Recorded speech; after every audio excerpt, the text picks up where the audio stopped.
সরে যা তো। তোর বাপকে আমার টাকা দিয়ে গেছিল নাকি? দেখে তো তোকে মানুষের মতো লাগছে, কিন্তু তোর ব্যবহারটা এত জানোয়ারের মতো কেন? আর কোনোদিন মেয়েদেরকে টন্টিং করবি না।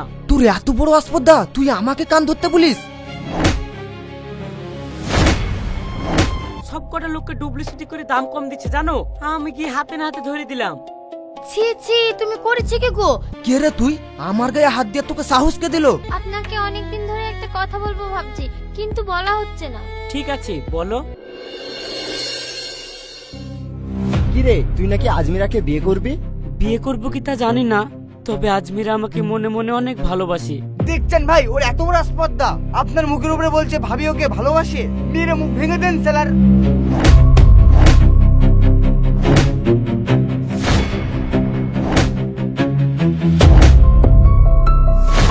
খবরদার, খবরদার, তুমি ওর গায়ে হাত দেবে না। আজমিরা, ও বলছে তুমি নাকি ওকে ভালোবাসো আর আমি ওকে ছেড়ে দিব? ও বলেছে, আমি বলেছি? সব সময় মস্তানি দেখালে হয় না, চলো তো।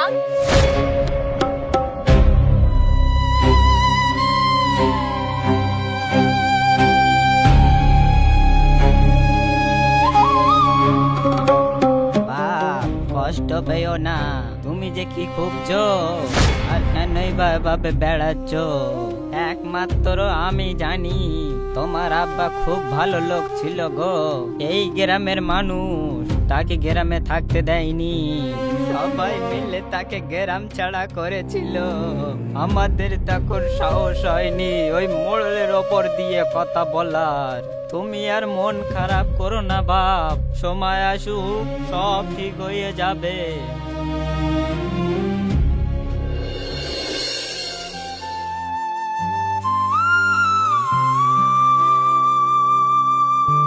কি গো, তুমি যে বললে আলমগীরের জন্য একটা কাজ ঠিক করেছো, তো কই আলমগীরকে যেতে বলো।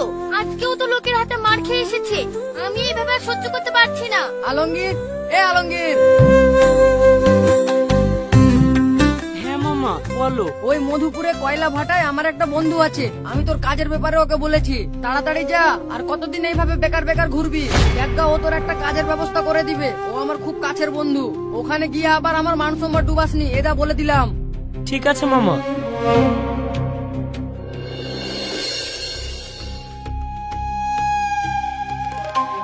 কি রে, আবু যে বললো তুই নাকি হিসেবে পাকা, কিন্তু তোর সার্টিফিকেট দেখে তো মনে হচ্ছে তোর মাথা পুরো ফাঁকা।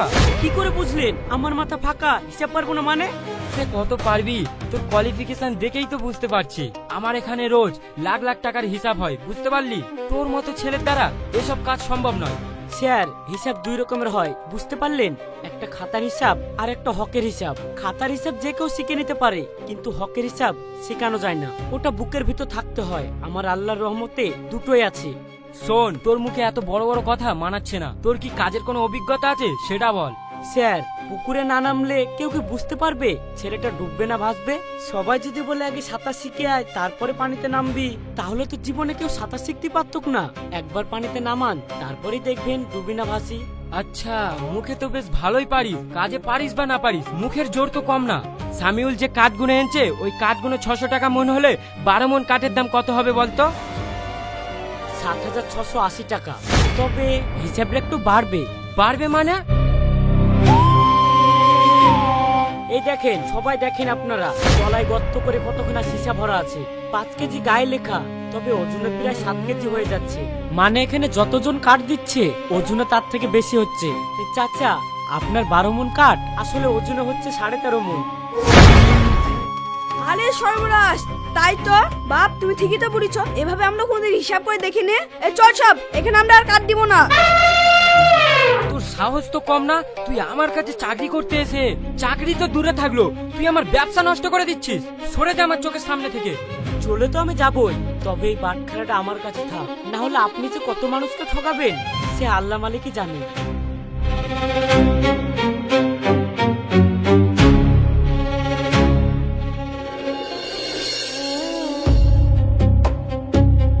কি গো আলমগীর, তোমার কাজটা হয়ে গেছে তো?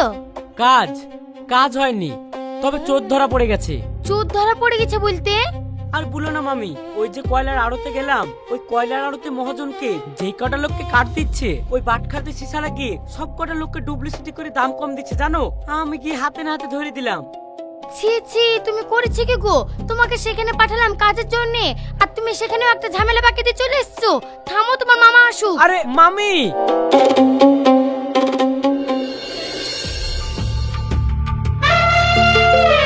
আলমগীর, এই আলমগীর, বেরিয়ে আয়। ও গো, কি হলো? তুমি অকরে চিল্লাচ্ছ কেন? চিল্লাবে না, ওকে সকালবেলা আমি কানে শিখ ভরে বলে দিলাম ওই লোক আমার বন্ধু হয়। বন্ধুর সামনে আমার মান সম্মান ডুবাসনি, ও মান সম্মান ডুবে দিয়ে চলে এসছে। হ্যাঁ, জানবো না কেন? ও তো এসে এসে ওই কথাই বললো। কি আর করবা, কিছু যখন করার নাই বসে বসে পুষো। না, ওকে আমি এক মুহূর্ত বাড়িতে রাখতে পারবো না। ও বাটখারা চুরি করে নিয়ে চলে এসছে, কাল আমার বাড়ি জিনিসও চুরি করে নিয়ে চলে যাবে। মামা, বাটখারা তো চুরি করে নিয়ে আসেনি। বাটখারা চুরি করে নিয়ে আসবো কেনে? তোমার বন্ধুই তো ডুপ্লিসিটি ব্যবসা করে। বাটখারার মধ্যে সীসা ভরি ওজনে বেশি নিলে।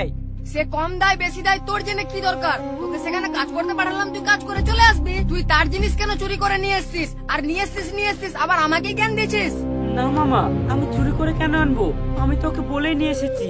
আসলে ওই বাটখারাটা থাকলে দিনের পর দিন নিরীহ মানুষগুলোকে ঠকিয়ে খেত।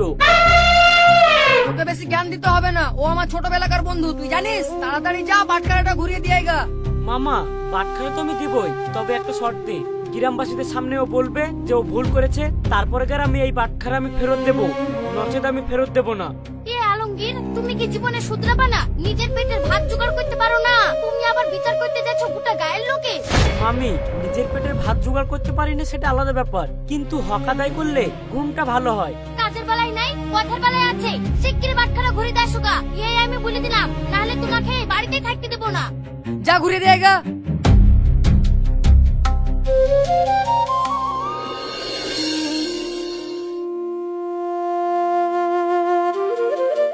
সত্যি আজমিরা, তোর হাতে জাদু আছে। এত সুন্দর করে চুড়িদার বানাস কিভাবে? কিন্তু আজকালকার যুগে এই হাতের কাজ আর ক টাকা হয় বল? সারাদিন ধরে ধরে এই একটা মাত্র চুড়িদার বানিয়েছিস। আসলে টাকার জন্য করি না রে। আমার মা বলে মেয়ে মানুষের সব সময় একটা হাতের কাজ শিখে রাখা ভালো।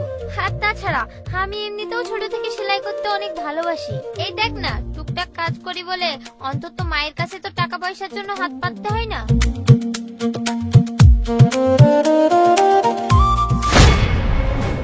কিরে আজমিরা, কোথায় যাবি? এত করে বলেও তো আমার একটা জামা বানিয়ে দিলি না। তোর লজ্জা করে না? রাস্তা ছাড় বলছি। কেন, রাস্তা কি তোর একার? রাস্তা তো সবার। রাস্তাতে আমি ঘুরলে তোর সমস্যা কি? হ্যাঁ, তুই ঠিকই বলেছিস, তবে রাস্তা যেহেতু সবার, তাহলে ভয়টা সবার পাওয়া উচিত। কে রে তুই? আমার গায়ে হাত দিয়ে তোকে সাহস কে দিল? এতে সাহসের কি আছে? রাস্তায় দুটো মেয়েকে ছিড়বি আর আমি দাঁড়িয়ে দাঁড়িয়ে দেখবো?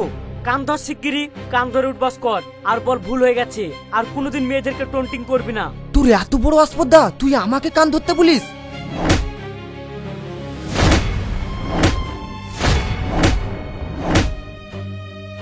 ধর কান শিগগিরি।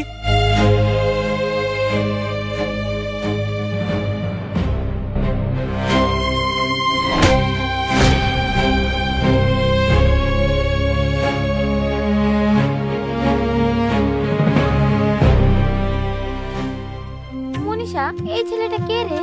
ওকে চিনিস নি? ওর নাম আলমগীর। গ্রামের সবাই ওকে পাগলা বলে। দেখলি তো, আসলে আমাদের গ্রামের নিয়মটাই উল্টো। যে সবাইকে ঠকায় সেই হয় মাতব্বর, আর যে মানুষের উপকার করে তাকেই মানুষ পাগল বলে। আজমিরা, চলো না বহরমপুরে একটু সিনেমা দেখতে যাই। ওখানে আমাদেরকে কেউ চিনবে না, একটু নিজেদের মধ্যে সময় কাটাবো, তারপরে সন্ধ্যার আগে বাড়ি চলে আসবো। দেখো, চেনা অচেনার প্রশ্ন না, বিয়ের আগে আমার লুকিয়ে ঘোরাফেরা একদম পছন্দ না। যদি তুমি সত্যি আমাকে পছন্দ করো, তাহলে তোমার আব্বা মাকে আমাদের বাড়িতে পাঠাও, আমাদের বিয়ের ব্যাপারে কথা বলো। উফ, তোমার 3 বছর থেকে একই কথা। তোমার কথা শুনতে শুনতে কান আমার পচে গেল। এছাড়া কি তোমার মুখে অন্য কোনো কথা নাই? তুমি কি ভাবো আমি কি পাথর, নাকি ওই আলমগীরের প্রেমে হাবুডুবু খাচ্ছ? পাথর না বলেই তো ধৈর্য ধরতে বলছি।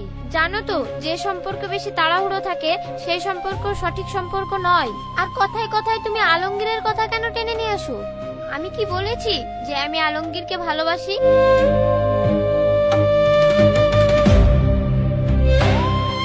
কাকু, আমাকে 10টা টাকা দাও না, কিছু খাবো।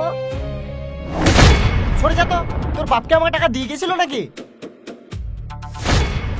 দেখে তো তোকে মানুষের মতো লাগছে, কিন্তু তোর ব্যবহার